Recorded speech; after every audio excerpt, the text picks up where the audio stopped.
Madam రీసెంట్‌గా మహిళల కోసం ఉచిత బస్సు పెట్టారు కదా! ఆ బస్సు మీరు ఎక్కారండి? ఫ్రీ బస్సు ఎలా ఉంది పథకం? ఎక్కానండి, బాగుంది. పర్లేదు, ఉపయోగపడుతుంది అందరికి. అంటే మీరు ఏమైనా పని చేస్తూ ఉంటారండి? లేదు, హౌస్ వైఫ్, ఇంట్లోనే ఉంటాను. ఓకే. నెలలో ఎన్నిసార్లు అలా బయటికి వెళ్ళి వస్తూ ఉంటారండి? అంటే బస్సు ప్రయాణం చేసావా? అయితే ఇప్పటి వరకు అయితే 4-5 టైమ్స్ వెళ్ళాను. బాగుంది, మాకైతే సౌకర్యంగా ఉంది.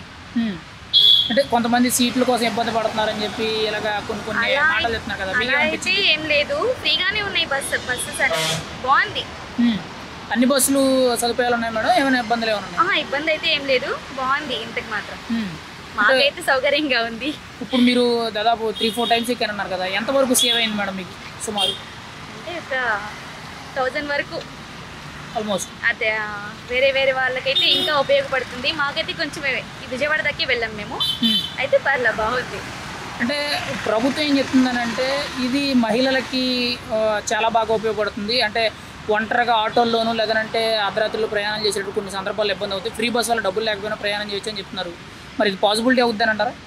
అయితే పర్లా. మరి చంద్రబాబు నాయుడు గారు ఈ నిర్ణయం తీసుకున్నారు కదా, దాని మీద మీ అభిప్రాయం ఏంటంటే? అంటే పథకాలన్నీ కూడా మహిళలు ఉద్దేశించి ఇస్తున్నారండి, దాని మీద మీ అభిప్రాయం ఏంటండి?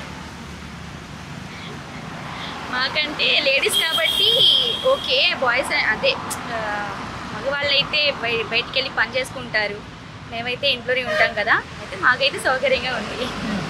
ఒక మాటలో ఫ్రీ బస్ గురించి మీరు ఏం చెప్తారు? చంద్రబాబు నాయుడు గారి పరిపాలన ఎలా ఉందండి?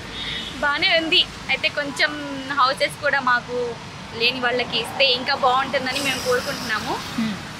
ఇప్పుడు వరకు ఎలా ఉందండి ఈ 16 నెలలు? ఇప్పటికైతే బాగుంది.